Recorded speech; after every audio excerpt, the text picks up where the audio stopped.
তোমরা যদি আমার বউ আর শাশুড়ির সাথে খারাপ ব্যবহার না করতা তাহলে কি তুমি বাড়ি ছেড়ে যাইতে হইতো? হইতো না। হ বাবা, ভুল আমার করে হয়েছে। তুই যখন ছোট আছিলি তোর মায়ের কাছে আমার কাছে প্রায় প্রায় বলতি আমরা ছাড়া দুনিয়াতে তোর আর কেউ নাই। তখন আমরা তোর কথা বিশ্বাস করতাম। এই বিশ্বাসটাই বাবা আমাদের খুব হয়েছে। কথা বাড়াইয়েন না।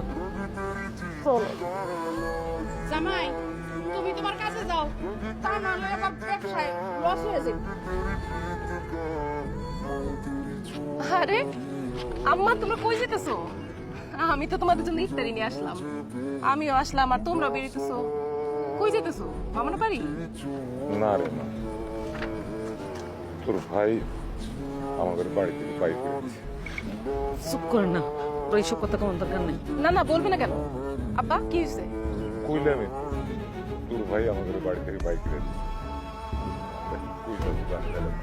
জানি না মানে আপনি না আপনার খালাতো ভাইয়ের বাড়িতে যাইতেছেন? কোথাও যাইবে না তোমরা, চলো আমার সাথে বাড়িতে চলো। না রে মা, ওই বাড়িতে আর যাবো না, তার চেয়ে বরং তোর বাড়িতে চল। আমার বাড়িতে তো পরেও যাইতে পারবা, এটা কোনো ব্যাপার না। এখন চলো, এর একটা ভিত করে নিই।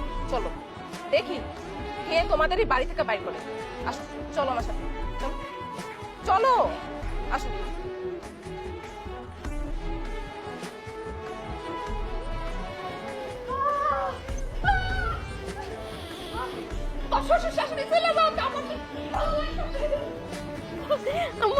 এই খুশিতে তোমার একটা পান বানা দিই, পান খেবা? আমি রোজা রাখছি না। আল্লাহ, আমি তো ভুলে গেছিলাম। এই তোরা আমার বাপ মায়ের বাসা থেকে বের করে দিছিস কেন? এই ভাই, এই কথাবার্তা একটু সাবধানে কইও। এই মহিলা, তুমি চুপ থাকো, দা দিয়ে একদম তোমার কল্লা নামাই দিব। এই খবরদার, তুই কারে কি কইতাছস? হ্যাঁ, সে আমার মা। তুই আমার বাবা মারে বাড়ি থেকে বাইর করে দিবি আর কি মনে করছস আমি তোর মায়ের সালাম দিব? এই আব্বা আমারে বাড়ি থেকে আমি বাইর করছি, কি কবি আমারে কও? তোর লগে বোঝাপড়া করার জন্য আমি এই বাড়িতে আইছি, হারামজাদা। তোর সাহস তো অনেক বাইরে গেছে। এই তুই কার লগে কথা কইতাছস? তোর হুঁশ ঠিক আছে? তোর সাথে যে আমি এখনো কথা কইতাছি এটা তোর ভাগ্য। তোরে তো পায়ের জুতা খুলে পিটানো উচিত। তোরে আমি 1 ঘন্টা সময় দিলাম, এর মধ্যে তোর বউ আর তোর শাশুড়ি নিয়ে বাসা থেকে বাইরা। কি কইলি তুই? আমি আমার বউ আর শাশুড়ি নিয়ে এই বাড়ি থেকে বাইরে যাবো? এই আম করে বাড়ি থেকে বাইর করো না তুই কে? আমি এই বাড়ির মেয়ে, আমার বাবা মার একমাত্র সন্তান আমি। আজকে থেকে আমার বাপ মার ছেলে মৃত। যেই সন্তান তার রোজাদার বাপ মারে বাসা থেকে বাইর করে দিতে পারে, সেই সন্তান আমার বাবা মার সন্তান হওয়ার যোগ্যই না।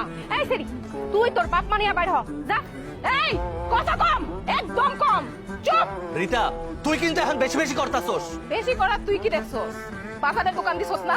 তোর দোকান আমি বন্ধ করতাছি। 3 লাখ টাকা নিছিলি আমার স্বামীর কাছ থেকে, মনে আছে? সেই টাকা এখন ফেরত দিবি, নাইলে তোর দোকান করা বন্ধ করতাছি। ভিক্ষা কইরা খাবি। আমার তো তোর লোকে কোনো ঝামেলা নাই। তুই আমার বাড়িতে আইছস, খুব ভালো কথা।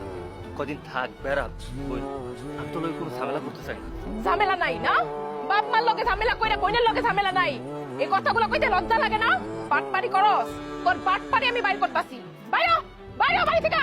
তুই যে আমার বাড়ি থেকে বাইরে হয়ে যাইতে কইতাছস, এই বাড়ি কিন্তু আব্বা আমার নামে নাই। এই বাড়ি তোরও না, এই বাড়ি বড় চাচার নামে।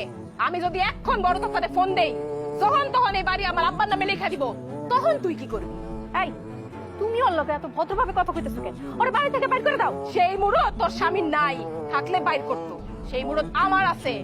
তোরে আমি 1 ঘন্টা সময় দিলাম, তার মধ্যে বাড়ি থেকে বাইর হ, নাইলে কিন্তু আমি পুলিশে ফোন দিব। পুলিশ আইনা সবটির ঘাট ধরে বাড়ি থেকে বাইর করে দিব। মনে রাখিস আমার কথা, আমার স্বামীর কিন্তু পাওয়ার আছে। মানে চুপ করে, একটু চুপ কর। তুমি চুপ থাকো। তোমার লগে এত অন্যায় অত্যাচার হয়েছে, কেন আমারে বললা না? একটা ফোন দিতে পারতা। তোমাদের জামাই কেমন মানুষ তুমি জানো না?